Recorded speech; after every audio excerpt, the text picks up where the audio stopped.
Everyone, good morning. This is Mamta Verma. और last class में हम बेन जॉनसन का वर्क कर रहे थे। तो लास्ट क्लास में हमने वोल्प ऑन द फॉक्स जो कॉमेडी है बेन जॉनसन की, that is very very important for the exam point of view, उसको डिटेल में डिस्कस किया था क्योंकि एग्जाम में कई बार वहां से क्वेश्चन आता है। तो नेक्स्ट जो कॉमेडी है, जो प्ले है बेन जॉनसन का, Epicoene the silent women, it is also very very important for the exam point of view. और यहाँ से भी 2-3 बार क्वेश्चन आ चुका है। जैसे कि एक बार क्वेश्चन आया था इसका सबटाइटल से, ठीक है, वोल्पो एपिशियन का सबटाइटल क्या है, सो द साइलेंट वुमेन। और एक बार इसके ये कैरेक्टर से आया था, इसका जो नेफ्यू है वोल्पो मोरोस का, कि Dauphine using his character belong to which play, so match the following में आया था। ठीक है, तो ये जो कॉमेडी है ये भी एग्जाम के पॉइंट ऑफ व्यू से बहुत ज्यादा इंपॉर्टेंट है, इसलिए इसको यहाँ डिटेल में डिस्कस करते हैं। ठीक है, तो पहले इसके कैरेक्टर्स देख लेते हैं क्योंकि स्टोरी को समझने के लिए पहले आपको कैरेक्टर्स के बारे में पता होना चाहिए। सो मोरोस है, he is the protagonist of the story, he is A old rich man. Morose है, ये इस जो स्टोरी है, ये कॉमेडी है, इसका प्रोटैगनिस्ट है, ये एक एज्ड रिच मैन है और ही लव्स टू साइलेंस, इसको साइलेंस है से बहुत ज्यादा प्यार है, उसको शोर शराबा बिल्कुल भी पसंद नहीं है। He lives inside their house, बिल्कुल ऐसे नैरो सी स्टेट में रहता है जहाँ कोई भी शोर शराबा उसको सुनाई ना दे। तो स्पेशली इसको नॉइज से बहुत ज्यादा नफरत है। ठीक है, इसलिए वो अपने घर में अकेला रहता है, सिर्फ उसका एक नेफ्यू है, उसके नेफ्यू का नाम है डोफिन यूजिन। डोफिन यूजिन उसका नेफ्यू है जो एज ए सर्वेंट भी काम करता है उसके घर में, और वो उसकी प्रॉपर्टी का जो वारिस भी है, मतलब उसके बाद जो उसकी प्रॉपर्टी का कोई वारिस होगा तो वो उसका नेफ्यू है। नव ये जो मोरोस है, he is a very ग्रेडी person. वो चाहता है कि वो जल्दी से जल्दी शादी कर ले, और वो शादी भी कुछ ऐसी लड़की से करे बिल्कुल जो बिल्कुल भी शांत, बिल्कुल भी आवाज ना करे, बिल्कुल शांत हो, जैसा वो चाहे वैसा करे, बिल्कुल ओबीडेंट हो, उसके अकॉर्डिंग काम करे। ठीक है, ताकि वो जल्दी से शादी करके इसको, जो उसका नेफ्यू है, उसको प्रॉपर्टी से बेदखल कर ले, इसलिए वो शादी करना चाह रहा था। नाउ जो एपिशियन है, he is a boy disguise as a women. So इस प्ले का जो टाइटल है एपिशियन, ये एक लड़का है जो एक औरत के वेश में रहता है और इससे मोरोस से शादी करता है, मतलब ठीक है ये एक लड़का, लेकिन he disguise himself as a women to get married with Morose. Morose के साथ शादी करने के लिए, ठीक है, वो एक वीमेन का, एक औरत का वेश बना रखा है। उसके बाद कट बियर्ड है, ये मोरोस का बार्बर है, जो मतलब मोरोस जो ये ओल्ड मैन है उसका बार्बर है ये, सो उसके पास काम करता है। एंड ओटर और ट्रूविट है, ये दो फ्रेंड हैं, दोनों डफिन्स, जो इसका नेफ्यू है डफिन्स, उसका फ्रेंड है दोनों, ओटर और ट्रूविट। जब द स्टोरी स्टार्ट होती है, वहन जो मोरोस है, he tells his nephew that he plans to get married.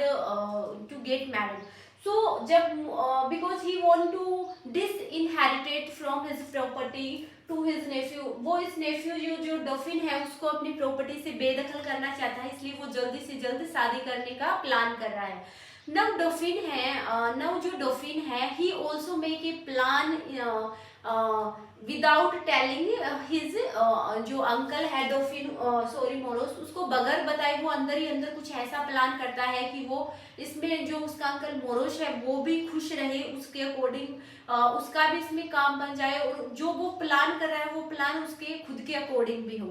तो वो एक प्लान कर रहा है कि इसकी शादी है, मोरोस है वो शादी करना चाह रहा है, लेकिन जो कट बियर्ड है, मोरोस का बार्बर है, तो वो मोरोस को सजेस्ट करता है कि जो मैरिज है it is not good for him, because लड़की कैसी भी हो, rich, whether she is rich, ugly, beautiful and poor, all the women are corrupted. उसने बोला कि वीमेन चाहे कितनी भी सुंदर हो, अगली हो, पुअर हो, रिच हो, it is not their fault, they are naturally corrupted. उसने बोला कि वीमेन्स का फॉल्ट नहीं है उसमें, वो सभी करप्टेड होती हैं। और ये कटबियर्ड है, ये भी इसके डॉफिन्स के प्लान में शामिल है। ठीक है, तो वो चाहता था कि कटबियर्ड और जो ट्रूविट है दोनों ही इसको शादी करने से मना करते हैं, ताकि वो उसका फ्रेंड है, वो उसकी प्रॉपर्टी है, वो बच जाए, उसको शादी करने के बाद उसकी प्रॉपर्टी से बेदखल ना करे, तो वो उसको सजेस्ट देते हैं। लेकिन डॉल्फिन है, लेकिन मोरोश है, वो किसी की नहीं सुनता। तो डॉल्फिन है, डॉल्फिन जो उसका नेफ्यू है, डॉल्फिन वो एक ऐसी लड़की को अरेंज करता है शादी के लिए कि ये मोरोस का सजेशन था कि उसको एक ऐसी लड़की चाहिए कि बिल्कुल उसकी ओबीडियंट हो, उसके अकॉर्डिंग काम करे, बिल्कुल भी शोर ना करे, चुप रहे बिल्कुल घर में।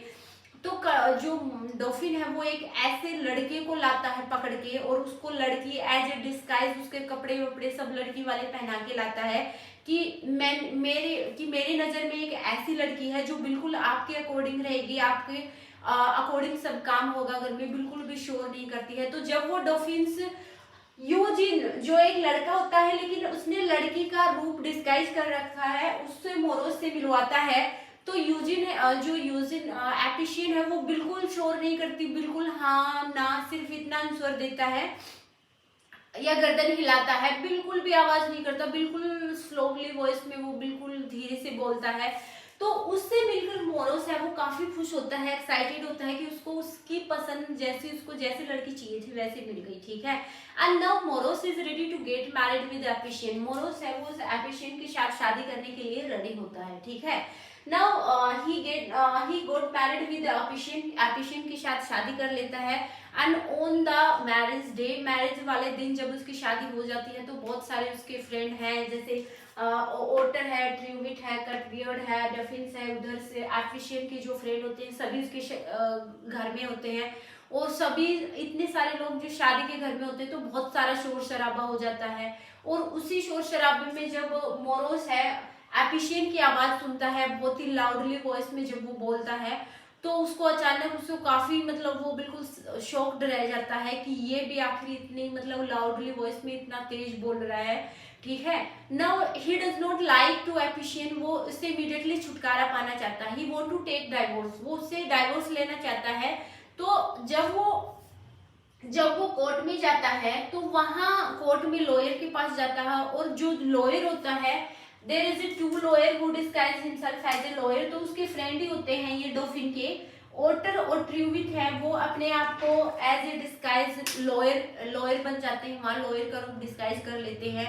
नव जो मोरोस है उसके पास केस फाइल करने के जाता है, लॉयर के पास जाता है कि I want to take divorce, I don't like the women who make too much noise, इतना लाउडली जो बोलती है, ऐसी विमेन से मैं शादी नहीं करना, सॉरी उसके साथ ऐसी विमेन के साथ नहीं रहना चाहता, ठीक है। नाउ व्हाट हैपेंड, जो ओटर और ट्यूबिट है ये एज ए लॉयर उसको सजेस्ट करते हैं कि it is not a reason to provide you divorce, because ये कोई सॉलिड रीजन नहीं होता कि your wife is making a मतलब making a noise, that's why you are taking a divorce. तो ये कोई मतलब ऐसा रीजन नहीं है जिससे कि आप एक डाइवोर्स ले सके। डाइवोर्स के लिए आपके पास सॉलिड रीजन होना चाहिए। कोई इंसान अगर लाउडली आवाज में तेज बोलता है या चिल्ला रहा है, अगर भी कुछ भी शोर शराबा हो रहा है उसकी वजह से, तो ये कोई रीजन नहीं हुआ कि आप उससे डाइवोर्स ले सके, ठीक है। तो आपको डाइवोर्स लेने के लिए एक सॉलिड रीजन चाहिए, ठीक है, उसके पीछे। ना जो मोरोस है ही गेट अपसेट, वो काफी अपसेट हो जाता है। तो उसका जो नेफ्यू है जो डफिन है, ये उसी का प्लान था, ठीक है। तो नेफ्यू उसको एडवाइस करता है कि आई